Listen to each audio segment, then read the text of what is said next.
Friends, happy morning. Welcome to நலம் ஆரோக்கியம் மேகலை மணியன்ஸ் கிச்சன். இன்னைக்கு வாங்க மத்தியானம் லன்ச்சு என்னென்னு சொல்லி பார்க்கலாம்.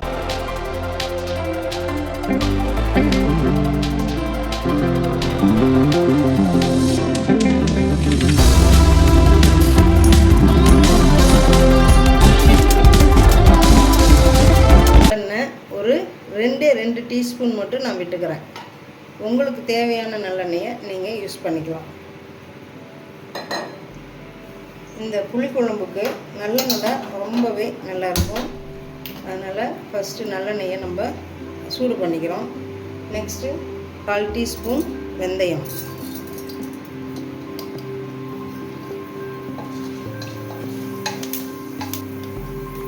கடுகு உளுத்தம் பருப்பு ஒரு 1/4 டீஸ்பூன், ஒரு பூண்டு ஒரு 10 பீஸ், உங்களுக்கு தேவையான அளவு கூட போட்டுக்கலாம். போட்டுட்டு இதை நல்லா ஃப்ரை பண்ணணும். இப்போ இதோடைய சின்ன வெங்காயம் ஒரு சின்ன கப்பில் ஒரு 3/4 கப் வச்சுருக்கேன். ஒரு 100 கிராம் வெங்காயம் சேர்த்துக்கலாம். சேர்த்துட்டு இப்போ வெங்காயமும் பூண்டும் நல்லா ப்ரௌனிஷாக ஆகிற வரைக்கும் இது வதங்கணும். அதுதான் நம்ம பொறுமையாக செய்யணும். இந்த பாகற்காய் குழம்பு உடம்புக்கு நம்ம கசப்புங்கிறது சேர்த்துக்கவே மாட்டோம். வீக்லி ஒன்ஸ் மட்டும்தான் சேர்த்துக்குவோம். ஆனால் டெய்லி நம்ம சேர்த்துக்குவோமா? இல்லை. அப்போ டெய்லி நம்ம அறுசுவையையும் சேர்த்துக்கணும் அப்படின்னா எந்த உணவுப் பொருளை நம்ம சேர்த்துனா நம்மளுக்கு அறுசுவையும் கிடைக்கும் அப்படிங்கிறத நீங்கள் கமெண்ட் பாக்ஸில் கமெண்ட் பண்ணுங்கள். வெங்காயம், பூண்டு, பாகற்காய் மூணுமே நல்ல முருகலாக வரட்டும். பாகற்காய் கிரேவி அப்படிங்கிறது ரொம்ப ரொம்ப உடம்புக்கு நல்லதுங்க. ஒரு 5 மினிட்ஸ் அப்படியே கையை விடாமல் அப்படியே கிளறிட்டே இருங்க. பாகற்காய் லைட்டாக சுருண்டு வரும். அந்த டைமில் நம்ம அடுத்து தக்காளி, நம்ம இன்னொரு அடுப்பில் பேன் வச்சுருக்கோங்க. இதில் தேவையான எண்ணெயை சேர்த்துக்கலாம். கேரட் பொரியலுக்கு நான் இப்போ சும்மா 1 டீஸ்பூன் அளவு தான் சேர்த்துறேன். ஒரே 1 டீஸ்பூன் தான். இப்போ இதில் கடுகு கொஞ்சம் போட்டுக்கலாம். கடுகு புரிஞ்சுதுங்க. இப்போ கறிவேப்பிலை சேர்த்துக்கலாம். பெரிய வெங்காயம் ஒரு கை அளவு, ஒரு 4 கிலோ கேரட்டுக்கு ஒரு பெரிய வெங்காயம் ஒரு கை அளவு.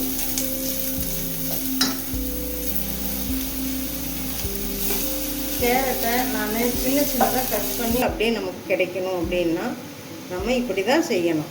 பாகற்காய் கசப்போடு தான் சாப்பிட்ணும். வெண்டைக்காய் வழவழப்பு தன்மையோடு தான் சாப்பிட்ணும். பரங்கிக்காய் இனிப்பாக தான் சாப்பிட்ணும். ஒவ்வொரு காய்க்கும் ஒவ்வொரு குணாதிசயங்கள் இருக்குது நம்மளை மாதிரி. அதே குணாதிசயங்களோடு நம்ம சாப்பிட்டோம்னா தான் நம்ம உடம்புக்கு நல்லது. பாருங்கள், எனக்கு தேவையான மிளகாய் பொடி 1 டீஸ்பூன் போதும். உங்கள் காரத்துக்கு தகுந்த மாதிரி நீங்கள் ஆட் பண்ணிக்கலாம். மஞ்சள் பொடி ஒரு 2 சிட்டிகை. இப்போ தேவையான உப்பு இதில் போட்டு கொஞ்சம் நேரம் நம்ம அப்படியே வதக்கணும்னா காயில் அந்த உப்பெல்லாம் போயிட்டு அப்சர்வ் ஆகும். நம்ம கிரேவிக்கு எவ்வளோ நம்ம கிரேவி வைக்கிறோமோ அந்த அளவுக்கு நம்ம போட்டுக்கிட்டால் போதுங்க உப்பு.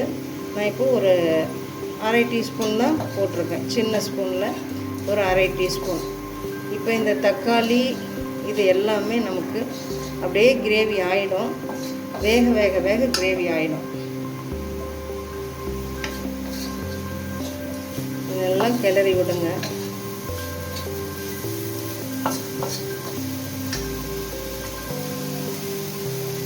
இப்போ நம்ம புளிக்கரைசல் சேர்த்துக்கலாம். புளிக்கரைசல் போடும். ஒரு எலுமிச்சை பழ அளவு இருந்தால் போடுங்க. இப்போ நான் சொன்ன மாதிரி அரிசி களைஞ்ச தண்ணி இருக்குது இல்லைங்களா? இப்போ இதில் நம்ம ஆட் பண்ண போகிறோம். அரிசி களைஞ்ச தண்ணிங்க. இதை கொஞ்சம் ஒரு 1/2 டம்ளர் நம்ம இதில் சேர்த்துக்கலாம். சேர்த்துட்டு இதை நம்ம லிட் போட்டு மூடி வச்சிடலாம். இது நல்லா வெந்து வரட்டும்.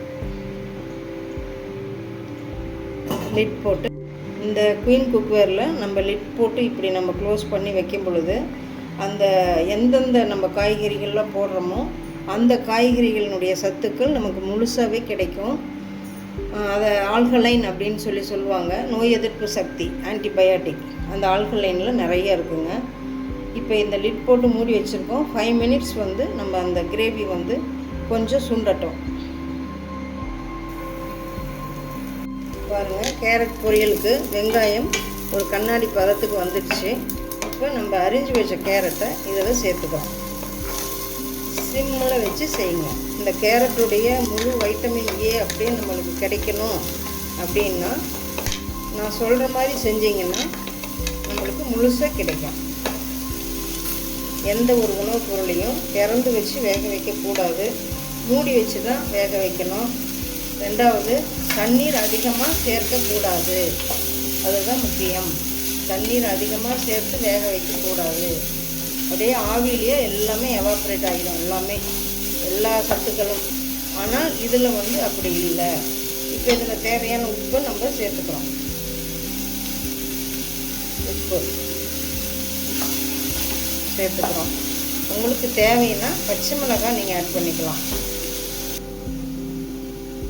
கொஞ்சம் மஞ்சள் பொடிங்க. நான் வந்து இதில் ஒரு பச்சை கடலை பருப்பு, சீரகம், மிளகு, காஞ்ச மிளகாய் இது எல்லாம் பொடி பண்ணி நான் வச்சுருக்கேன். அதை தான் நான் போட போகிறேன். இதில் காரமும் கம்மியாக இருக்கும், டேஸ்ட்டும் நல்லாயிருக்கும். இதில் பாருங்கள், தண்ணி எவ்வளோ நான் போடுறேன் பாருங்கள். இப்போ ஒரு கையளவு தான், இப்படியே நம்ம 2 கையளவு, அப்போ 2 ஸ்பூன், அவ்வளோதாங்க கேரட்டுக்கு. இப்போ நம்ம இதை வந்து நல்லா லிட் போட்டு மூடி வச்சிடறோம். மூடி வச்ச பிறகு நம்மளுக்கு இது நல்லாவே பாயில் ஆகிடும். லிட் போட்டுடலாங்க. மீறி போனால் ஒரு 3 டீஸ்பூன் தான் தண்ணி தேவை. பாருங்கள், இப்போ கிரேவிக்கு ஒரு 5 முந்திரி பருப்பு, தேங்காய் வந்து ஒரு 2 கை அளவு பாருங்க, அப்படியே 5 விரலில் எடுக்கிறேன். 1 2, அவ்வளோதாங்க. இவ்வளோதான் தேங்காய். முந்திரி ஒரு 5, இது 2ஐயும் சேர்த்து இப்போ பேஸ்ட் பண்ணிக்கலாம். இந்த லிட்டு வந்து ஷேக் ஆனதுமே நம்ம இது பண்ண அடுப்பை அமுத்திடணும். அமுத்திட்டு ஒரு 3 மினிட்ஸ் கழித்து நம்ம இந்த காயை பார்த்துக்கலாம். பாகற்காய் கிரேவி பாருங்கள் எந்த லெவலில் இருக்குங்க.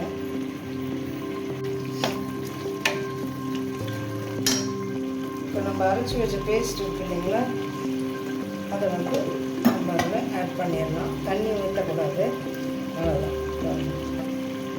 நம்ம அரைச்சி வச்ச பேஸ்ட்டு இப்போ நம்ம என்ன பண்ணணும்னா கலந்து விட்டுட்டு சிம்மில் ஒரு 5 மினிட்ஸ் மட்டும் நம்ம வச்சா போதும். நல்ல ஒரு கிரேவி நமக்கு கிடைக்கும். இதை சாதத்தில், சுடு சாதத்தில் போட்டு பிசைஞ்சு சாப்பிட்டோம்னா அவ்வளோ நல்லாயிருக்கும். செய்து பாருங்கள், கமெண்ட் பண்ணுங்கள். நம்மளுக்கு ஒரு 5 மினிட்ஸ் நம்ம அது வந்து வெந்தால் போதும். 5 மினிட்ஸ் கம்ப்ளீட்டட். பாகற்காய் கிரேவி பாருங்கள் ரெடி ஆயிடுச்சு. இப்போ பாருங்கள், கேரட் பொரியல் இப்போ நல்லா வெந்துடுச்சு. நம்ம பாருங்கள் நல்லாவே வெந்துடுச்சு. இப்போ நம்ம இதில் ராஜ்மா இருக்குது இல்லைங்களா, அதை வேக வச்சுருக்கேன். அதை நம்ம அப்படியே கொஞ்சம் இதில் போட்டுக்கலாம். ஏன்னா எனக்கு எங்கள் அம்மாவுடைய ஃபேவரெட்டு, அதனால் போட்டுக்கிறோம். இப்போ சீரகம், மிளகு நான் பொடி பண்ணி வச்சுருக்கேன். அதை வந்து அப்படியே கொஞ்சம் லைட்டாக போட்டுக்கணும்.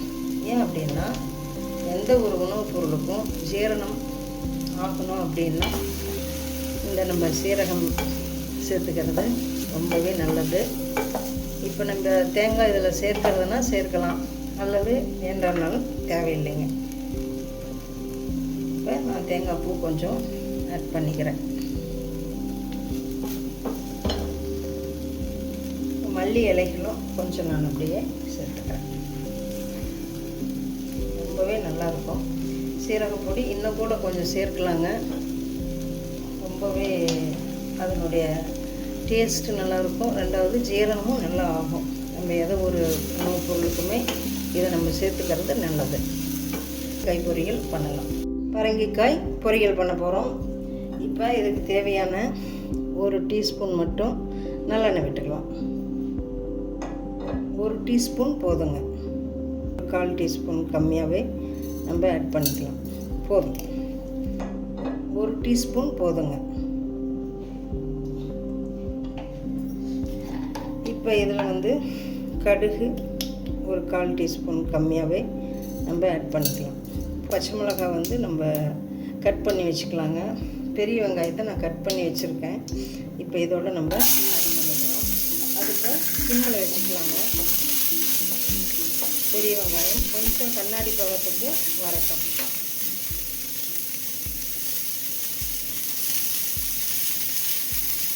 இப்போயே நம்ம இந்த பச்சை மிளகாயை கட் பண்ணி இதில் ஆட் பண்ணிக்கலாம். கருவேப்பிலை ஒரு 2-3 போட்டுக்கலாங்க. நல்லா வதக்கி விடுங்க. இப்போ இதுலேயே நம்ம மஞ்சள் பொடி போட்டுக்கலாம்.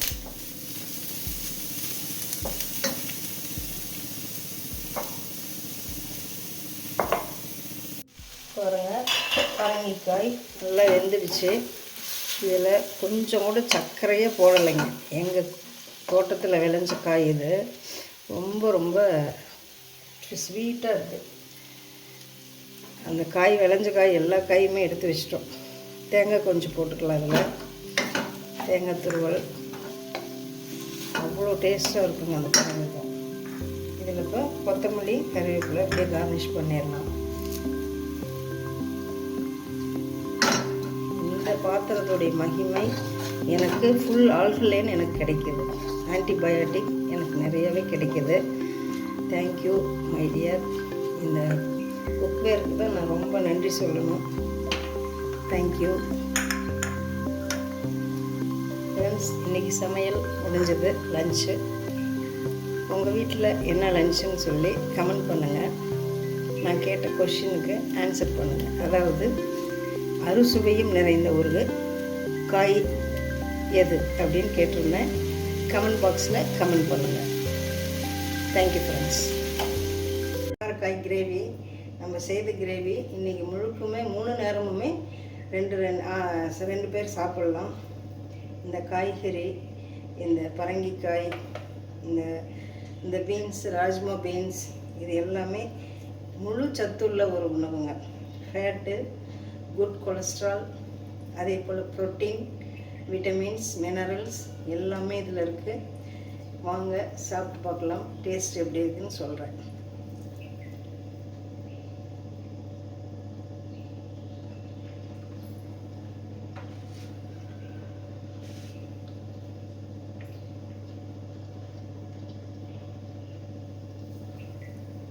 ரொம்பவே டேஸ்ட்டாக இருக்குங்க. அந்த பாகற்காய் சிறு கசப்போட அதனுடைய குணாதிசயத்தோடு நம்ம சாப்பிட்றோம். எண்ணெய் அதிகம் இல்லாமல், புளிப்பு அதிகம் ஊற்றாமல் நம்ம பாகற்காயை எப்படி சாப்பிட்ணுன்னு சொல்லியிருந்தேன்.